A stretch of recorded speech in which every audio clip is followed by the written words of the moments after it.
Hello Kim မင်္ဂလာပါကင် ARD သတင်းဌာနရဲ့မေးမြန်းမှုအစီအစဉ်မှာပါဝင်ပေးတဲ့အတွက်ကျေးဇူးတင်ပါတယ် Hi Nian, how are you? After the NLD Deputy Chairman Dr. Zomyamong death အခုလအောက်တိုဘာထဲမှာစစ်ကောင်စီရဲ့အကျဉ်းချခံခဲ့ရတဲ့ NLD ဒုတိယဥက္ကဋ္ဌဒေါက်တာဇော်မြင့်မောင်ကွယ်လွန်သွားပြီးတဲ့နောက်ကင်မေမေဒေါအောင်ဆန်းစုကြည်ရဲ့အသက်အန္တရာယ်အတွက်လည်းလူများကစိုးရိမ်နေကြတယ်ဒေါအောင်ဆန်းစုကြည်ကအခုဆိုအသက်89နှစ်ရှိပြီ2021ခုနှစ်ဖေဖော်ဝါရီလကတည်းကထိမ့်သိမ်းအကျဉ်းချခံနေရတာဖြစ်တယ်ဒီဟာနဲ့ပတ်သက်ပြီးကင်ဘလို့မှတ်ချက်ပြုခြင်းလဲ Firstly, I would like to extend my condolences to the family of Dr. Zomyamong. From what I gather, reports indicate that the junta officials ပထမဆုံးဒေါက်တာဇော်မြင့်မောင်မိသားစုထံကိုဝမ်းနည်းကြောင်းပြောလိုပါတယ်။သတင်းတွေအရကျွန်တော်သိရသလောက်သတိမိနေတဲ့နိုင်ငံရေးသမားကိုလူငင်းချမ်းသာခွင့်ပေးကြောင်းအကြောင်းကြားဖို့သူမကွယ်လွန်ခင်နိုင်ပိုင်းလိုမှာစစ်ကောင်စီအရာရှိတွေကစေယုံကိုကြိုက်ကြိုက်သွားပြောခဲ့ကြပါတယ်။ဒါဟာထောင်ကျနေခြင်းသူ့အသက်ကိုကယ်နိုင်ရဲ့သားနဲ့မလုပ်ပေးခဲ့ပဲသူ့အတွက်လုံလောက်တဲ့ကျန်းမာရေးစောင့်ရှောက်မှုမပေးခဲ့တာတွေကိုဖုံးကွယ်ဖို့ကြိုးပမ်းတဲ့ရက်ဆက်ကြမ်းကြုတ်မှုနောက်ထပ်တစ်ခုပါပဲ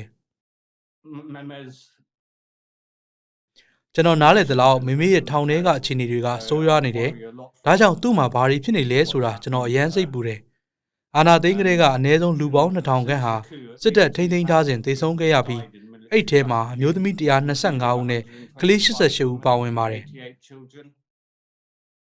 ဒါကြောင့်ဖမ်းဆီးထားစဉ်တွင်နောက်ထပ်သေဆုံးမှုတွေရှောင်ရှားနိုင်ဖို့နိုင်ငံရေးကျင်းသားတွေအားလုံးကိုလွှတ်ပေးဖို့အထူးသဖြင့်တက်ကြီးရွယ်အိုတွေနဲ့မကျန်းမာသူတွေကိုလွှတ်ပေးဖို့စစ်ကောင်စီကိုကျွန်တော်တောင်းဆိုပါတယ်။လာမယ့်နှစ်မှာမေမေအသက်80ပြည့်တော်မယ်။လွန်ခဲ့တဲ့3နှစ်ခွဲ4နှစ်တာကာလအတွင်းနေပြည်တော်မှာအကျဉ်းချခံနေရတာရဲ့နေအကျယ်ချုပ်ကြားခံရတဲ့အချိန်တွေပါဝင်ဆိုရင်သူ့ဘဝရဲ့4ပုံ1ပုံခန့်ကိုမြန်မာနိုင်ငံမှာဒီမိုကရေစီဖော်ဆောင်ဖို့ငြိမ်းချမ်းစွာလှုပ်ဆောင်ရင်ဖမ်းဆီးချုပ်နှောင်ခံနေရတယ်။ peaceful pursuit of democracy in Burma. Some people say အခုသူ့ကိုနေအကျယ်ချုပ်ထားတယ်လို့တချို့ပြောပေမဲ့လူတချို့ကလည်းသူထောင်ထဲမှာပဲလို့ပြောတယ်ကင်ဘလို့ထင်လဲ From what I understand, she's still in prison in Naypyidaw, and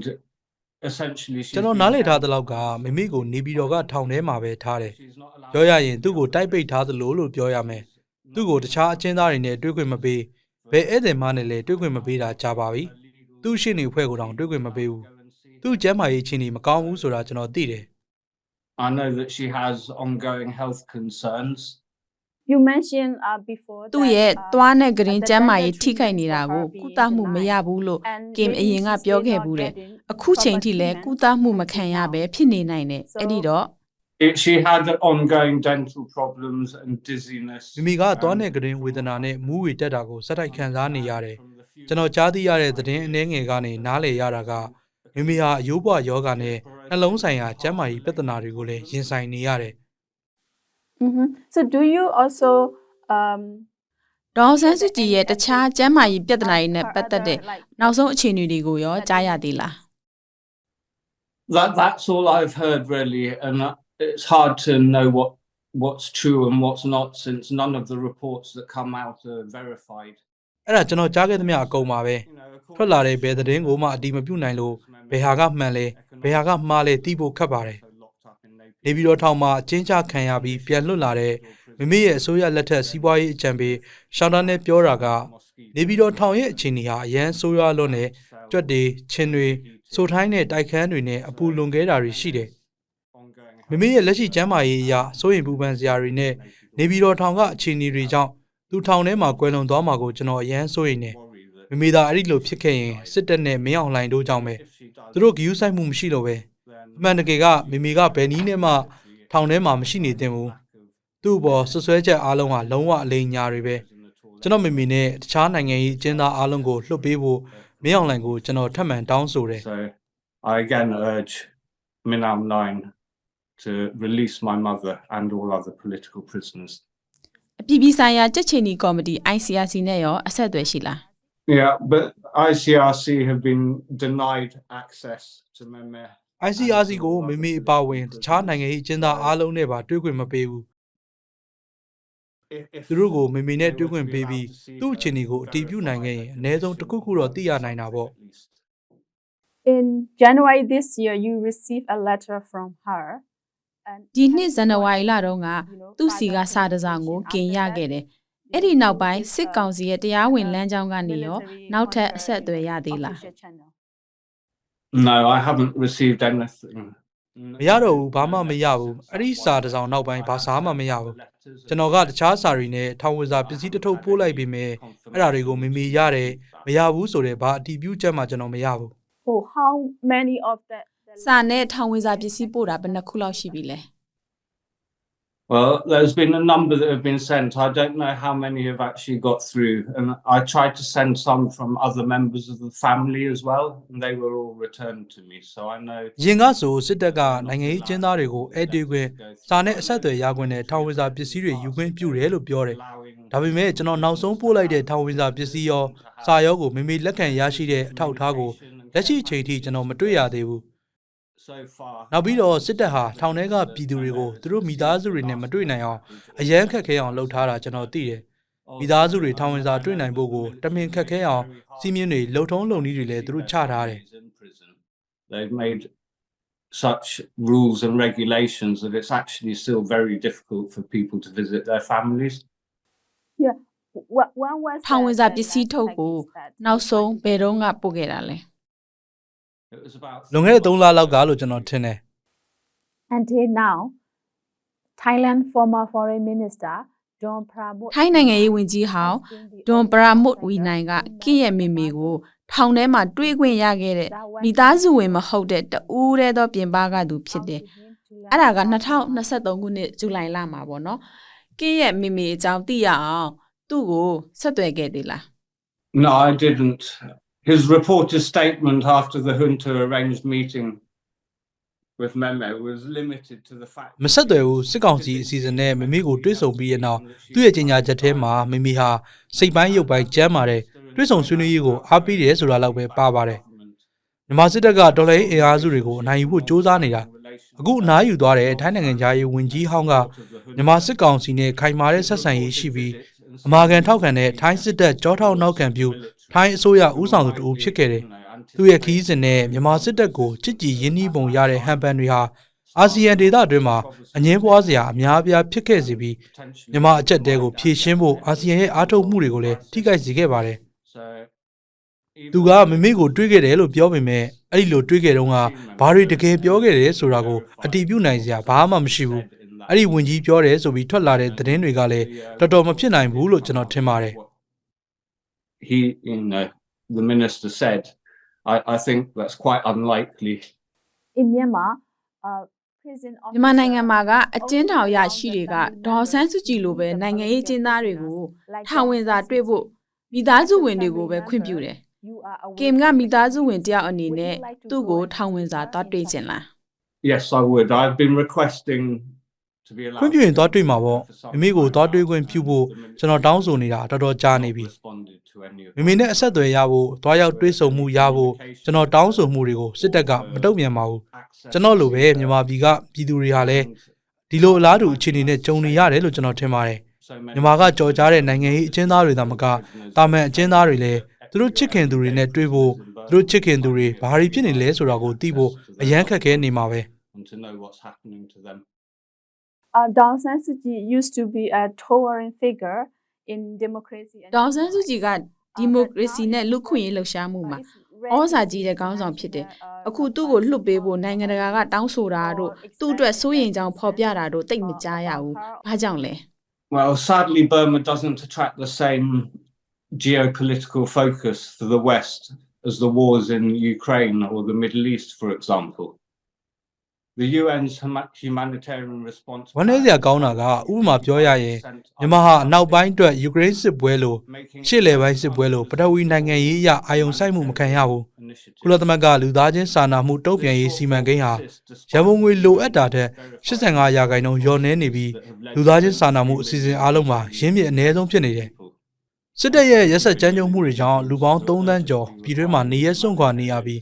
လူသန်း20ကလူသားချင်းစာနာမှုအကူအညီအရေးကြီးလိုအပ်နေတယ်လို့ကုလသမဂ္ဂကအစည်းအဝေးတွေသိရပါတယ်။အဲ့ဒီအခြေအနေဟာယာကီတိုင်ဖုန်းမုန်တိုင်းနောက်ပိုင်းပိုဆိုးရွားလာပြီးနောက်ထပ်လူတွေအများကြီးနေရစွန့်ခွာရတဲ့ အခုဆိုရင်နောက်ထပ်လူတွေအများကြီးတည်ကြကြတယ်ပြောရရင်စစ်တပ်မှာတဘာဝဘေးရန်တွေဆိုင်ရာကယ်ဆယ်ရေးအစီအစဉ်မရှိဘူးတဘာဝဘေးရန်တွေကယ်ဆယ်ရေးအတွက်ကျွန်တော်မိမိတီးခြားဖယ်ထားတဲ့ငွေတွေအားလုံးကိုသူတို့ယူပြီးကိုပြည်သူကိုပြန်တိုက်ခိုက်ဖို့တုံးတယ်ဒါပေမဲ့သိတဲ့အတိုင်းပဲအရန်ဒုက္ခရောက်နေပေမဲ့ပြင်ပကဘာကဘာကူညီမှမရပေမဲ့မြန်မာကပြည်သူတွေဟာစစ်တပ်ကိုအနိုင်ရနေသေးပါပဲဒီလိုနိုင်ငံတကာအာယုံစိုက်မှုမရတဲ့အကြောင်းရင်းတစ်စိတ်တစ်ပိုင်းကပြီးခဲ့တဲ့နှစ်တွင်မှာရိုဟင်ဂျာအကြက်တဲကိုနောက်တိုင်းမီဒီယာနိုင်ငံတကာမီဒီယာတွေကဖော်ပြတဲ့အခါမိမိနဲ့အဲ့ဒီတုန်းက NLD အစိုးရရဲ့လှုပ်ဆောင်ချက်တွေရိုဟင်ဂျာတွေတွေ့ကြုံနေရတာတွေကိုကူညီဖို့စ조사နေတာတွေပေါ်တင်ဆက်တာမှားယွင်းခဲ့တယ်လို့ကျွန်တော်ထင်ပါတယ်သူတို့တွေကသူတို့လုံနိုင်တာကိုအရာရာလုပ်နေကြတယ်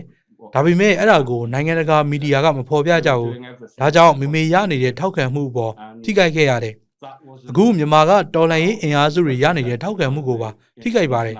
ဒါဟာနိုင်ငံတကာအတိုက်အဝန်းအနေနဲ့မြန်မာမှာဖြစ်နေတာတွေကိုလစ်လျူရှုထားဖို့စင်ကြယ်ရသွားစေပါတယ်ဒါကြောင့်နိုင်ငံတကာအတိုက်အဝန်းစီကအာယုံစိုက်ဖို့ပုံမရအောင်ကျွန်တော်တို့လှုပ်ဖို့လိုအပ်တဲ့ပထမဆုံးအရာတွေကတစ်ခုကအဲ့ဒီတုန်းကဘာတွေလှုပ်ဖို့စ조사နေတယ်ဆိုတာကိုပြန်ပြောဖို့နဲ့အဲ့ဒီတုန်းကအခြေအနေကိုအမှန်ဖြစ်အောင်ပြင်ဖို့လိုတယ်လို့ကျွန်တော်ထင်ပါတယ် community is to retell the story of what was being done to try and rectify the situation at the time. So the West and the international community abandoned her like this, but the people in Myanmar stay, until ဒီအနောက်နိုင်ငံတွေနဲ့နိုင်ငံတကာအတိုင်းအဝိုင်းကသူ့ကိုပြစ်ပယ်ခဲ့ပေမဲ့မြန်မာပြည်လူတွေကသူ့ကိုလေးစားကြတယ်ဒေါန်ဆန်းစုကြည်ကိုအနောက်နိုင်ငံတွေကပြစ်ပယ်ခြင်းကဒီလူသားချင်းစာနာမှုအကူအညီနဲ့စစ်ပတ်ဆိုင်ရာပံ့ပိုးကူညီမှုတွေအတွက်တောင်းဆိုနေမှုတွေမြန်မာဒီမိုကရေစီရေးနဲ့နိုင်ငံရေးလှုပ်ရှားမှုတွေပေါ်မှာတက်ရောက်တယ်လို့ထင်လား Meme's story goes hand in hand with the story of မမေပြရကမြန်မာပြည်မှာဖြစ်ပျက်နေရတဲ့နဲ့ခွဲလို့မရပါဘူးလူတွေကသူ့ကိုလှစ်လျူရှုထားနိုင်တဲ့အတွက်မြန်မာပြည်မှာဖြစ်ပျက်နေတာကိုပါလှစ်လျူရှုထားနိုင်ကြတာကျွန်တော်ပြောခဲ့သလိုပဲလက်ရှိကမ္ဘာတစ်ဝန်းမှာပြိပခါတွေအများကြီးရှိပါတယ်တချို့ကိုလူတွေကြားတော်မကြဘူးဒါကြောင့်မြန်မာနိုင်ငံအရေးကသတင်းတွေမှာဖော်ပြမခံရတာအံ့ဩစရာတော့မဟုတ်ပါဘူးဒါပေမဲ့မြန်မာအရေးကအခုလက်ရှိကမ္ဘာမှာအဆိုးရွားဆုံးလူသားချင်းစာနာမှုဆိုင်ရာအကျက်တဲတွေကတစ်ခုဖြစ်ပါတယ်ဒါကြောင့်နိုင်ငံတကာကအခုချက်ချင်းအာယုံစိုက်လာဖို့လိုတယ်အာဏာသိမ်းပြီးတဲ့ကမြန်မာနိုင်ငံဟာစိတ်ကြွမူရစ်စေးမက်သာဖက်သမင်းထုတ်လုပ်မှုလူကုန်ကူးမှုနဲ့စိုက်ဘာကြုံပြုမှုတွေရဲ့ဗဟိုချက်ဖြစ်လာနေပါတယ်ဒီအရာတွေကတကမ္ဘာလုံးကိုထိခိုက်စေပါတယ် and these things affect the whole world. Yeah, I like to also touch on about the rumors about meeting. There was rumor about some ပြီးခဲ့တဲ့နှစ်ဇူလိုင်လကစစ်ကောင်းဆောင်တချို့ကနေဒေါန်ဆန်းစုကြည်ကိုထောင်မှာတွားတွေ့ခဲ့တယ်ဆိုတဲ့ကောလာဟာလာတွေထွက်ခဲ့ပေမဲ့လို့ပေါ့နော်စစ်ကောင်စီဘက်ကသူ့ရဲ့ပြည်ထောင်ရေးဝန်ကြီးကဒေါန်ဆန်းစုကြည်နဲ့တွေ့ဆုံမှုမရှိခဲ့ဘူးလို့ညင်းဆိုခဲ့တယ်အဲ့ဒါတွေကမှန်တယ်လို့ထင်လား I have no idea. I hear so many conflicting things coming out. ပြောတတ်ဘူးစစ်တပ်ကပြောဆိုသမျှကအကွဲလွဲနေတာတွေကြီးပဲမို့အခုသူတို့ပြောသမျှကျွန်တော်မယုံပါဘူးချက်လက်အများစုကိုလည်းအတီးမပြုတ်နိုင်ဘူးနောက်တော့သတင်းထွက်လာတွေကအမှားတွေပဲဖြစ်နေရဲ့သူတို့ပြောသမျှကယုံရခက်ပါတယ် That it's very hard to believe anything they say. Yeah, also the military they are planning to hold an election probably next year and they have started with the census and other စစ်တပ်ကရွေးကောက်ပွဲတစ်ခုလုပ်ဖို့စီစဉ်နေတယ် but there are ရှင်းနှစ်ဖြစ်ကောင်းဖြစ်မယ်ပေါ့နော်ဒေါန်ဆန်းစုကြည်ကိုရွေးကောက်ပွဲဝင်ခိုင်းဖို့ပြောနိုင်တယ်ဆိုတဲ့ခံမှန်းချက်တွေရှိတယ်သူလက်ခံမယ်လို့ထင်လား do you think she will accept Well, at the moment it's very hard to say. I think there's only one way that she would ကုလောလောဆယ်တော့ပြောရတာအရန်ခက်တယ်သူလက်ခံနိုင်တဲ့နီလန်ကတခုတည်းပဲရှိတယ်လို့ကျွန်တော်ထင်တယ်အဲ့ဒါကတော့စစ်တပ်ကနေရာဖယ်ပေးပြီးရွေးကောက်ပွဲမှာရွေးကောက်ခံဖို့အမှန်တကယ်လိုအပ်တဲ့ပါတီတွေကိုဒီရွေးကောက်ပွဲမှာဝင်ခွင့်ပေးဖို့ပါပဲအခုလောလောဆယ်တော့ဘယ်စစ်မှန်တဲ့ဒီမိုကရက်တစ်ပါတီကမှအရွေးခံမယ်လို့ပြောစရာမရှိသေးဘူးရင်နှုံးကားတဲ့အခြေအနေပိုမစိုးရင်တော့မှဒီအတိုင်းပဲဖြစ်နေမှာပဲ party would be elected. It would still just be the same, if not worse than it was before. until recent year ကင်ကမကြာခင်နှစ်တွေကအထိပေါ့နော်မီဒီယာနဲ့ထိတွေ့မှုမလုပ်ဘူးရှောင်ခဲ့တယ်အခုကျတော့မီဒီယာမှာဘာကြောင့်ပြောဆိုလာတာလဲ Well, since I haven't been allowed any communication ကျွန်တော်ကိုမိမိနဲ့ဆက်သွယ်ခွင့်မပေးတာကြောင့်ရယ်မြန်မာနိုင်ငံကအခြေအနေကအရန်ကိုဆိုးရွားနေတာကြောင့်တယောက်ယောက်ကထုတ်ဖော်ပြောဆိုဖို့လိုတယ်လို့ကျွန်တော်ထင်တယ် ကျွန်တော်ဘဝတစ်ချောင်းမှာမြန်မာပြည်ရဲ့အခုအခြေအနေကစိုးရွားနေတယ်တယောက်ယောက်ကတော့ထွက်ပြောဖို့လိုတယ်ကျွန်တော်ရဲ့ထူးခြားတဲ့အနေအထားကြောင့်လည်းကျွန်တော်ထုတ်ဖော်ပြောဆိုတာဖြစ်ပြီးမြန်မာပြည်မှာဖြစ်နေတာတွေကိုကဘာကသိအောင်လုပ်ဖို့အခြေအနေကိုပိုသိအောင်လုပ်ဖို့လိုတယ်လို့ကျွန်တော်ထင်တယ်ကင်းမြတ်ပြောကြားချက်တွေကိုနိုင်ငံတကာအတိုင်းအဝိုင်းကရောကြားပြီလား I feel like it hasn't really been heard. The international community မနကမကြားသေးဘူးလို့ကျွန်တော်ခံစားရတယ်နိုင်ငံတကာအတိုင်းအဝန်းကမြန်မာပြည်မှာဖြစ်ပျက်နေတာကိုအာရုံမစိုက်ကြသေးဘူးဒါကြောင့်ဒီကိစ္စကိုသိလာအောင်ကျွန်တော်စူးစမ်းပေမဲ့ဖြစ်တဲ့တက်ရောက်မှုအမှန်တကယ်ရရှိဖို့ကအဝေးကြီးလိုသေးတယ်ကျွန်တော်အကောင်းဆုံးဆက်စူးစမ်းသွားပါမယ် You have been on some ကင်က Freedom Tattoo Project လို့မြန်မာနိုင်ငံအတွက်ရမုံငွေရှာဖွေရေး campaign မှာပါနေတော့အဲ့ဒီ project ကအခုဘယ်အခြေအနေရှိနေပြီလဲ Well, the tattoo project was originally conceived in honor of Tutu, who was the most famous Burmese kickboxer or a national Burmese kickboxer. And Tattoo project ကိုကြော်ကြားဆုံးမြန်မာလက်ဝှေ့သမားတစ်ယောက်ဖြစ်တဲ့ကိုတူတူကိုဂုဏ်ပြုတဲ့အနေနဲ့စတင်ခဲ့တာပါသူကကျွန်တော်လိုပဲစနေနေ့မှာမွေးတယ်ဒါကြောင့်ကျွန်တော်တို့နှစ်ယောက်စလုံးကမြန်မာရိုးရာဓလေ့ရငကားတွေပေါ့ကံမကောင်းစွာနဲ့ပဲသူကနှိမ့်ဆက်ခံရပြီးထောင်ထဲမှာအသက်ဆုံးခဲ့ရတယ်သူ့အလောင်းကိုသူ့မိသားစုကပြန်မရခဲ့ဘူးအဲ့လိုအလောင်းပြန်မရတာကအခုမြန်မာပြည်မှာအဖြစ်များနေတဲ့အခြေအနေပါအခုချိန်ထိတော့ဒေါ်လာ2သိန်းနီးပါးအလူငွေရရှိထားပြီးဒီငွေတွေကိုမြန်မာနိုင်ငံကထောင်နဲ့ချီတဲ့ပြည်တွင်းနေရဲစွန့်ခွာသူတွေအတွက်တန်ရှင်းတဲ့ရေတွေရရှိဖို့ထောက်ပံ့ပေးတဲ့အစီအစဉ်မှာကူညီပေးနေပါတယ်ဒါအပြင်နိုင်ငံရေးအကျဉ်းသားတွေရဲ့မိသားစုဝင်တွေကိုလည်းကူညီပေးနေပါတယ်မြန်မာပြည်သူပြည်သားတွေကိုကူညီဖို့အတွက်မြန်မာပြည်ကြောင်းလူပိုတိလာပြီးရန်ပုံငွေကြေးတွေဆက်လက်ရရှိနေဖို့မျှော်လင့်ပါတယ်ဒီ campaign မှာပါဝင်ကူညီခြင်းရင် Facebook လူမှုကွန်ရက်မှာ Freedom Tattoo for မြန်မာနာမည်နဲ့ရှာဖွေနိုင်ပါတယ်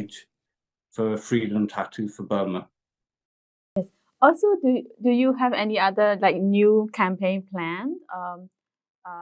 ဒါအပြင်ကိုနောက်ထပ်တခြား campaign အသစ်တွေလုပ်သွားဖို့အစီအစဉ်ရှိလား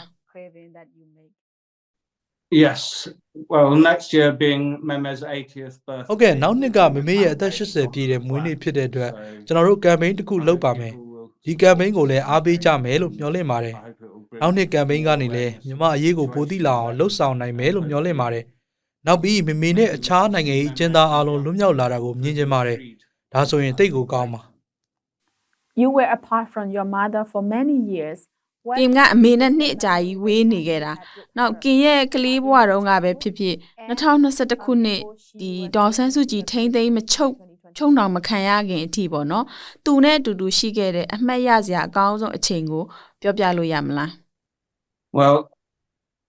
because the time I've been able to spend with my mother hasn't မမေနဲ့အတူနေရချိန်ကကျွန်တော်လိုချင်သလောက်တော့ရခဲ့တာမဟုတ်ပါဘူးဒါပေမဲ့မမေနဲ့အတူရှိတဲ့အချိန်အားလုံးကအမှတ်တရပါပဲမမေနဲ့ဂျပန်မှာအတူတူနေခဲ့တဲ့အချိန်တွေကတော့အဲ့ဒီအမှတ်တရတွေတွေကတခုပေါ့အဲ့ဒီတုန်းကမမေနဲ့ကျွန်တော်2ယောက်တည်းကျွန်တော်ကအသက်9နှစ်ပဲရှိသေးတယ်ပြီးတော့မမေပထမအကြိမ်နေအကျယ်ကျုပ်ကြတုန်းကသူနဲ့အတူရှိခဲ့တယ်အဲ့ဒီတုန်းကလည်းကျွန်တော်တို့2ယောက်ပဲ So then again it was just the two of us really. Yes. Also, you know, people of Myanmar, we ကျမတို့ကဒေါ်ဆန်းစုကြည်ရေးတဲ့စာတွေကိုဖတ်တယ်သူ့မိန်ကုန်းတွေကိုနားထောင်တဲ့အခါမှာသူ့စာတွေသူ့ရဲ့ပြောစကားတွေကနှစ်လိုပဲကောင်းတယ်သူကဩဇာတိတ်ကမလည်းကြီးတယ်ပေါ့နော်ဒေါ်ဆန်းစုကြည်ကအရန်စည်းကမ်းကြီးတယ်လို့လူတွေကပြောကြတယ်တချို့ကတော့သူ့ကိုခေါင်းမာတဲ့အမျိုးသမီးကြီးလို့ခေါ်ကြတယ်ပေါ့နော်ကင်ကရောသူ့ကိုဘယ်လိုပုံဖော်ခြင်းပါလဲ Oh, she's definitely disciplined. I think she သူစီကံကြီးတာသိကြတယ်မြန်မာနိုင်ငံမှာသူရင်ဆိုင်ရတာတွေကင်တွေဖြည့်ရှင်းဖို့ဆိုရင်စီကံကြီးရမယ်လို့ကျွန်တော်ထင်တယ်မြန်မာနိုင်ငံထဲကအမျိုးမျိုးသောအုပ်စုအားလုံးနဲ့ထိတွေ့ဆက်ဆံရတာဟာအရန်ကိုစိန်ခေါ်မှုများနိုင်ပါတယ်ဒီကမြန်မာလူမှုအတိုင်းဝိုင်းတေးသေးလေးမှာတော့မတူညီတဲ့အုပ်စုတွေအရန်များတယ်မြန်မာနိုင်ငံကလူတိုင်းနဲ့အတူလှုပ်နိုင်ဖို့ဆိုတာစိတ်ကူးနဲ့တောင်မှန်းဆလို့မရပါဘူးဒါကြောင့်သူဟာစီကံကြီးသလိုညှတမှုလည်းအရန်ရှိတယ်လို့ကျွန်တော်ပြောပါမယ် I'd say she's very fair also. Yeah, have you ever imagined like she would be becoming a politician because like in your childhood she is very academic and she writes beautifully and she like ကင်ငယ်ငယ်အားပေါ့နော်ဒေါ်ဆန်းစုကြည်ကိုနိုင်ငံရေးသမားတအုပ်ဖြစ်ပုံဖော်စဉ်းစားဘူးလား At that time I wasn't really thinking too much about politics. အဲ့ဒီတုန်းကနိုင်ငံရေးတို့နိုင်ငံရေးသမားတို့ဘာတို့ကျွန်တော်သိပ်ပြီးမစင်စားတတ်ဘူးအခုထိလဲကျွန်တော်ကနိုင်ငံရေးကိုသိပ်စိတ်မဝင်စားပါဘူး Yeah, and I also listened to your interview with BBC Hard Talk. BBC ရဲ့ Hard Talk အစီအစဉ်မှာကင်ကနိုင်ငံရေးစိတ်ဝင်စားဘူးလို့ပြောခဲ့ဘူးတယ်။ဒေါန်ဆန်းစုကြည်ကိုလည်းထောင်ကလွတ်လာရင်နိုင်ငံရေးမလုပ်စေချင်ဘူးလို့ပြောဘူးတယ်ပေါ့နော်။အခုလည်းအဲ့ဒီအတွေ့ကင်မှာရှိသေးလား I would like to see her. မိကိုအနားယူတာမြင်ချင်တယ်အနည်းဆုံးတော့အနောက်ကပဲနေပြီးအရန်ပင်ပင်မမလုပ်စေချင်တော့ဘူးဘာပဲဖြစ်ဖြစ်အခုသူကအသက်ကြီးနေပြီလေ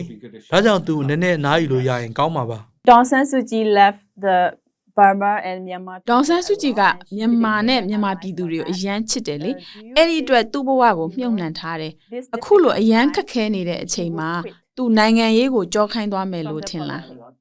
So I think the fact that she's in prison and the fact that when other prisoners မထင်ဘူးနမူလာလေးတစ်ခုပြောချင်တာကသူထောင်ထဲရောက်နေတာရဲ့သူ့ကိုသူ့ရဲ့အခန်းမှာလေးပေးဆက်တက်ဆင်ဖို့ကမ်းလှမ်းတော့ကအခြားအကျဉ်းသားတွေကိုလည်းလေးပေးဆက်မတက်မပေးရင်သူလည်းလက်မခံဘူးလို့ပြောတယ်ဒါဟာမေမေကမြန်မာပြည်သူတွေနဲ့တသားတဲ့အတူရှိနေဖို့ခံယူထားတယ်သူတို့ဖြတ်တန်းသလိုဖြတ်တန်းမယ်လို့ခံယူတယ်ဆိုတာကိုပြတာမြန်မာပြည်သူတွေပေါ်ဆက်ဆံတာနဲ့သူ့ဘောကွဲပြားဆက်ဆံတာကိုသူလက်ခံမှာမဟုတ်ပါဘူး they are going through. So she wouldn't want to be treated any different to how they are. Would you like to